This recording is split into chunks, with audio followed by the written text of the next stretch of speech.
मैंने जिक्र करना है दो टोपियों का। टोपी पहनाना होता है किसी को बेवकूफ बनाना। मेरे कप्तान की हुकूमत की जानिब से दो टोपियां पहनाई जा रही हैं। एक ही दिन के अंदर ये काफी हद तक वाजे हो गया है। इस सियासत की वजह से सिर्फ हो ये रहा है कि लोग जो हैं वो बेचारे बेवकूफ बन रहे हैं और वो बार बार कहते रहेंगे जनाब इमरान खान साहब जिंदाबाद।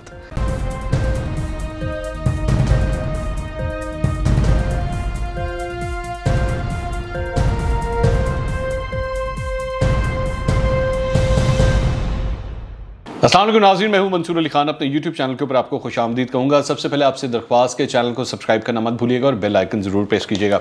नाज़रीन, आज के इस वीलॉग में मैंने जिक्र करना है दो टोपियों का। और टोपी आप समझते हैं ना, टोपी पहनाना किसे कहते हैं? टोपी पहनाना होता है किसी को बेवकूफ़ बनाना। तो मेरे कप्तान की हुकूमत की जानिब से दो टोपियाँ पहनाई जा रही हैं और एक ही दिन के अंदर ये काफ़ी हद तक वाजे हो गया है और मैं आपको समझाता हूँ किस तरह। सबसे पहले आ जाइए तहरीक लब्बैक पाकिस्तान के हवाले से। तहरीक लब्बैक पाकिस्तान के साथ एक अदद मुआहदा किया गया था और उस मुआहदे के अंदर ये बात लिखी हुई थी कि जी हम जो फ्रांस के सफ़ीर को बाहर निकालने का मामला है इसको हम बहस के लिए जो है वो पार्लियामेंट में लेकर आएंगे और उसके बाद बहस के बाद जो है उस फ्रांस के सफ़ीर को मुल्क बदर कर दिया जाएगा। अच्छा, इसके अंदर कमाल जो खेल रही है हुकूमत, खेल रही है बड़ा ज़बरदस्त कमाल, वो ये है कि जनाब हमारा काम जो था ना वो ये था कि हमने ये बिल लेकर आना है कौमी असेंबली में और वो हमने कर दिया, बात ख़त्म। अब तहरीक लब्बैक को दरअसल में ये टोपी पहनाई गई है और बड़े खूबसूरत तरीके से। अच्छा, इस टोपी पहनाने में सिर्फ हुकूमत शामिल नहीं है, इसमें अपोजिशन भी जो है वो चुप करके राह फरार इख्तियार कर रही है। लेकिन जाहिर बात है अपोजिशन के ऊपर ये बल्ली आती नहीं है, ये जिम्मेदारी आती नहीं है। वो इसलिए नहीं आती क्योंकि वो हुकूमत नहीं है। ये मुआहदा हुकूमत ने किया, उन्होंने कहा कि जी फ्रांस के सफ़ीर को मुल्क बदर किया जाएगा, ये ख़ास तौर पे उस लाइन में लिखा हुआ है। उसके बाद जब एहतजाज हुआ तो एहतजाज के बाद भी ये तय पाया, शेख रशीद अहमद साहब ने कहा कि जनाब फ्रांस के सफ़ीर को मुल्क बदर किया जाएगा। अब हुआ क्या कि इससे पहले जिस दिन ये करारदाद पेश की गई, जिस दिन मुआहदा वगैरह हुआ था तहरीक लब्बैक पाकिस्तान के साथ, तो उसके बाद उन्होंने कहा जी अगले ही दिन हम ये करारदाद जो है वो असेंबली में लेकर आ रहे हैं। करारदाद भी जो है वो प्राइवेट मेंबर के जरिए लाई गई, हुकूमत नहीं लेकर आई, बड़े होशियारी के साथ। और जब वो ले आए वहाँ से अपोजिशन उठी, जिसमें खासतौर पर मुस्लिम लीग नून है, शाइख खाकान अब्बासी साहब की बड़ी तूतू महमे हुई थी, गर्मी सर्दी हो गई थी स्पीकर के साथ। उन्होंने कहा जनाब हम ये चाहते हैं कि इसके ऊपर तफसील से बहस होनी चाहिए और पूरी कमेटी बननी चाहिए हाउस की, और उसके बाद जो है हम चाहते हैं कि इससे भी बेहतर जो है वो करारदाद आनी चाहिए। वहाँ पे हुकूमत ने भी कहा जी बिल्कुल ठीक है। और उसके बाद क्या हुआ कि ये इजलास जो है ये जुम्मे तक यानी कि आज तक के लिए मुलतवी कर दिया गया। अब मुलतवी हो गया। आज जब सारे इकट्ठे हुए, बाय द वे दोनों इजलासों में वज़ीर आज़म इमरान खान साहब नहीं थे। आज जब सारे इकट्ठे हुए तो आज इस सिलसिले में ये जिक्र ही नहीं था, एजेंडे के अंदर शामिल ही नहीं था कि इसके ऊपर किसी किस्म की कोई बहस भी होनी है। और उसके बाद जो है वहाँ पे एहतजाज शुरू हो गया अपोजिशन की जानिब से, और अपोजिशन ने एहतजाज किया और उनके एहतजाज के नतीजे में अपेरेंटली इस इजलास को गैर मुइना मुद्दत के लिए मुलतवी कर दिया गया। अच्छा, अब उसके बाद अपोजिशन की जो जमातें हैं वो बाहर आई, उन्होंने प्रेस कॉन्फ्रेंस की और उन्होंने जारी बात है हुकूमत को आड़े हाथों लिया कि जनाब आप लोगों ने जो है वो सीरियसनेस नहीं दिखाई और फ्रांस के सफ़ीर को निकालने के हवाले से आप सीरियस नहीं हैं। इसके बाद मैं एक दो देख रहा था जो हुकूमत के चमचे हैं, उन्होंने कहा कि जनाब देखिए इसमें इमरान खान साहब ने तो अपना पॉलिसी बयान दे दिया हुआ है कि फ्रांस के सफ़ीर को निकालना जो है वो ठीक नहीं है, तो उससे हमें नुकसान होगा।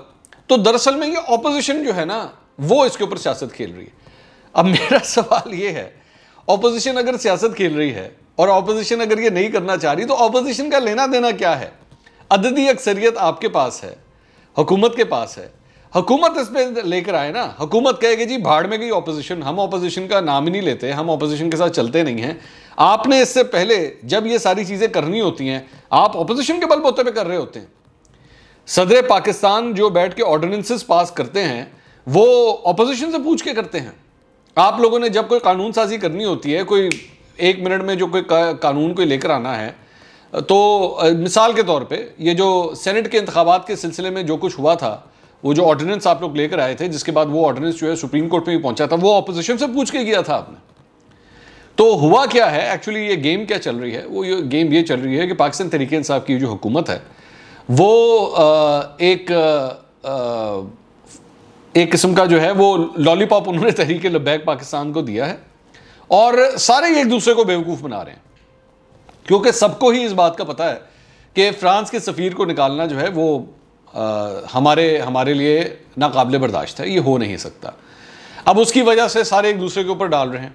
मिसाल के तौर पे आप मुस्लिम लीग नून के किसी रहनुमा से पूछें कि जनाब आपके ख्याल में फ्रांस के सफ़ीर को निकाल देना चाहिए, एक बड़ा सीधा सा सवाल है, बहुत सीधा सा सवाल है, तो वो उसके ऊपर डाल देते हैं जनाब ये तो हुकूमत ने फैसला करना है, ये तो सरकार ने करना है, ये तो वो फैसला करेंगे। पाकिस्तान पीपल्स पार्टी से आप पूछें, वो तो पहले दिन आए नहीं थे, तो पाकिस्तान पीपल्स पार्टी वालों से पूछे हाँ जी आप क्या कहते हैं, फ्रांस के सफ़ीर को निकाल देना चाहिए, तो वो भी यही आगे से जवाब देते हैं। आज अलबत्ता वो इजलास के अंदर भी आए थे, लेकिन इजलास की कार्रवाई नहीं हुई। लेकिन मैं फिर वही सवाल करता हूं कि ये सारा कुछ तो हुकूमत के सर पे आता है, हुकूमत ने करना जो कुछ भी करना है। अगर किसी सफ़ीर को आपने निकालना होता है या अगर किसी सफ़ीर को बुलाना भी होता है, तो हुकूमतें क्या अपोजिशन से पूछ के उस सफ़ीर को बुलाती हैं? वो सफ़ीर जब भी किसी मुल्क में आता है या आपने उसको निकालना होता है, या मिसाल के तौर पर भारत के सफ़ीर को भी आपने जब निकालना था तो आपने अपोजिशन से पूछा था। ये हुकूमत के करने के फैसले होते हैं। लेकिन जाहिर बात है उनके चमचे हैं, उन्होंने बैठ के इसको किसी ना ट्विस्ट तो देना है, इन्होंने दिखाना है कि जनाब नहीं इमरान खान साहब का तो कोई कसूर नहीं है और पाकिस्तान तरीके से मिसाल वो तो करना तो है ना, जाहिर बात है। अब यूट्यूबर्स किस लिए बैठे हुए, इन्हीं कामों के लिए तो बैठे हैं कि आपने बैठ के जो है वो ट्विस्टिंग करनी है। तो तहरीक लब्बैक को जो है फिलहाल अच्छी खासी गोली कराई जा रही है, टोपी पहनाई जा रही है, और वो सिलसिला चल रहा है जैसे भी चल रहा है। मैं सिर्फ आपको ये बता रहा हूँ कि असल सूरत हाल जो है वो ये है। दूसरी टोपी आ जाए, आप जरा उसके ऊपर आ जाए। दूसरी टोपी जनाब वो है कि कोरोना के हवाले से SOPs को फॉलो करने के हवाले से अब फौज को बुलाया गया है और फौज को कहा गया है कि वो आके कोरोना के SOPs के ऊपर अमल दरामद कराए, क्योंकि हुकूमत के लिए ये बहुत मुश्किल काम है, हुकूमत से ये हो नहीं रहा। जो स्टैटिस्टिक्स हैं वो इस वक्त ये हैं कि कल तक के जो केसेस हैं वो 84,976 केसेस एक्टिव केसेस हैं कोरोना के इस वक्त मुल्क के अंदर। 84,000 तक हम पहुंच चुके हैं। कल जो रिपोर्ट हुए हैं वो 5,870 केसेस रिपोर्ट हुए हैं एक दिन के अंदर। यानी कि अब हम लोग जो हमारी पहली वेव थी कोरोना की, उसकी पीक तक हम तकरीबन पहुंचने वाले हैं। बस मतलब ये कहा जा रहा है कि अगले एक हफ्ते के अंदर जो है हम शायद उस पीक तक भी पहुंच जाएंगे जो सूरत हाल चल रही है। 144 लोग जाँ भाग हुए कल, ये सूरत हाल है। और पंजाब और KP में इस वक्त सबसे ज़्यादा जो है वो कोरोना की वजह से हलाकतें हो रही हैं, ये सूरत हाल है। 5,870 में से 3,032 जो हैं वो सिर्फ पंजाब के अंदर रिपोर्ट हुए हैं। अच्छा, अब ये सारी चीज़ को एक मिनट के लिए साइड पे कर दीजिए। फौज को बुलाया है, फौज को मदद के लिए बुलाया है, ये सारी चीज़ें साइड पे कर दीजिए। मुझे ये बताइए कि वो जो टाइगर फोर्स बनाई गई थी इमरान खान साहब की जानिब से, वो टाइगर फोर्स कितने है? वो जो जिसके ऊपर कहा गया था, जो पिछले साल आप लोगों ने जून जुलाई में बनाई थी कि जनाब टाइगर फोर्स बन गई है तो 10 लाख हमारा वॉलंटियर है, तो टाइगर फोर्स ये करेगी, तो टाइगर फोर्स वो करेगी। हमने उस वक्त भी कहा था कि कौम को बेवकूफ़ मत बनाएं, ये बिला वजह लोगों को बेवकूफ़ बनाने वाली बातें हैं, इनके ऊपर अमल दरामद मत करें। वो टाइगर फोर्स कितने है? आपने कोरोना के SOPs पे अमल दरामद कराना था ना, तो वो टाइगर फोर्स के ऊपर जिस पे इमरान खान साहब ने बैठ के पूरा एक कन्वेंशन भी किया था यहाँ पे लाहौर के अंदर, उस्मान डार साहब ने अलबत्ता ये सारी इसकी सरबराही की थी। उस्मान डार साहब ने अरफा करीम सॉफ्टवेयर टेक्नोलॉजी पार्क जो है लाहौर के अंदर जो वाक़ है, उसके 10वें फ्लोर के ऊपर इस पूरे टाइगर फोर्स का जो है पूरा दफ्तर बनाया गया था, जहाँ से बैठ के इस पूरे टाइगर फोर्स ने काम करना था। और जो आखिरी फिगर जो अखबार में रिपोर्टेड थे, 9,93,226 वॉलंटियर्स इन्होंने कहा था कि जी हमने रजिस्टर करा लिए हैं, और उसके अंदर से 6,47,411 लोग जो हैं वो सिर्फ पंजाब से थे। ये इनके डिक्लेयर्ड फिगर्स हैं, ये इनके डिक्लेयर्ड फिगर्स हैं हुकूमत के पाकिस्तान तहरीक इंसाफ के। अब मुझे सिर्फ ये बताइए कि जो 10 लाख की तकरीबन ये फोर्स है टाइगर फोर्स, आप इससे कब काम लेंगे?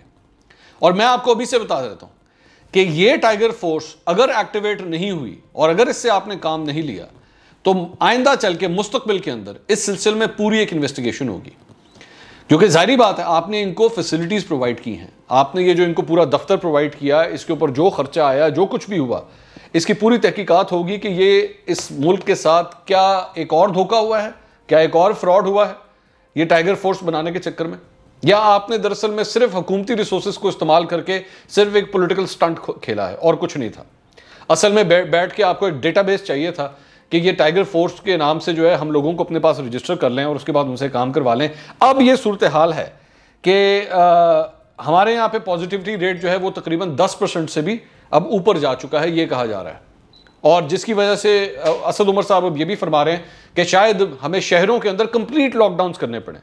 वो जो हम स्मार्ट लॉकडाउन्स करते थे, जो मुख्तलिफ इलाकों के अंदर करते थे, उसके बजाय हमें अब कंप्लीट लॉकडाउन की तरफ जाना पड़ेगा। दफातर के टाइम जो है वो 2 बजे तक कर दिए गए हैं, और नवी जमात से ऊपर के जो स्कूल खुल रहे थे वो भी अब बंद करने पड़ रहे हैं। तो ये सारी सूरत हाल जो हो रही है, कितने टाइगर फोर्स इसके अंदर, कहाँ गई वो टाइगर फोर्स? आपने उस 10 लाख की फोर्स का किया क्या है? मैं इस पे सवाल ये रखना चाह रहा हूं, मुझे बताइए 10 लाख की वो जो फोर्स थी उसके ऊपर खर्चा कितना आया? जिनको ये कहा गया था कि जी वो डिप्टी कमिश्नर्स के नीचे जो है वो बैठ के काम करेंगे और वो बड़ी हमारी सपोर्ट होगी और वॉलंटियर्स के बगैर काम नहीं होता, और ये टाइगर फोर्स जो है वो बैठ के जिन जगहों के ऊपर खाना नहीं मिल रहा वहाँ पे खाना पहुँचाएगी, SOPs पे अमल कराएगी। अच्छा, उसके बाद जब वो सेकेंड वेव भी जब खत्म हो रही थी तो फिर कहा गया जनाब ये टाइगर फोर्स जो है ये महंगाई के ऊपर भी काबू पाएगी, और उसके बाद ये जिन जगहों के ऊपर महंगाई हो रही है उस पर काबू पाएगी, और ये जाके परचून की दुकानों के ऊपर, जनरल स्टोरों के ऊपर जाके चेक करेगी ये कीमतें। महंगाई भी नहीं कंट्रोल हुई इनसे, इस टाइगर फोर्स से महंगाई भी नहीं कंट्रोल हुई, और अल्टीमेटली अब्दुल हफीज शेख को जो है उसके ऊपर इस्तीफा देना पड़ गया। अब मेरा सवाल ये है कि ये किस किस्म की टोपियां पहनाने वाली हुकूमत है? पहले आप बैठ के तहरीक लब्बैक पाकिस्तान को टोपी पहनाते हैं, ठीक है, उनके साथ वो मुआहदा करते हैं। अब मुझे नहीं पता किसने किसको उस मामले के अंदर टोपी पहनाई है। क्या TLP ने हुकूमत को पहनाई है, हुकूमत ने TLP को पहनाई है, हुकूमत ने ऑपोजिशन को पहनाई है, या ऑपोजिशन ने हुकूमत को पहनाई है? लेकिन जो इंप्रेशन दिया गया था सारे मामले का, उसमें कुछ भी नहीं हुआ। तहरीक लब्बैक के लोगों को छोड़ भी दिया गया, उनके ऊपर जो पाबंदी लगी है वो भी खत्म हो जाएगी, और ना फ्रांस के सफीर को निकालने के हवाले से किसी किस्म की कोई पेशरफ्त हो रही है। तो मेरा कप्तान जो है वो जिंदाबाद छा गया है, उसको सियासत करनी अब आ गई है, और कमाल सियासत कर रहे हैं। लेकिन इस सियासत की वजह से सिर्फ हो ये रहा है कि लोग जो हैं वो बेचारे बेवकूफ़ बन रहे हैं, और वो इसी तरह बनते जाएंगे, और वो बार बार कहते रहेंगे जनाब इमरान खान साहब जिंदाबाद। अगले वीलॉग में दोबारा मुलाकात होगी। अल्लाह हाफ़िज़।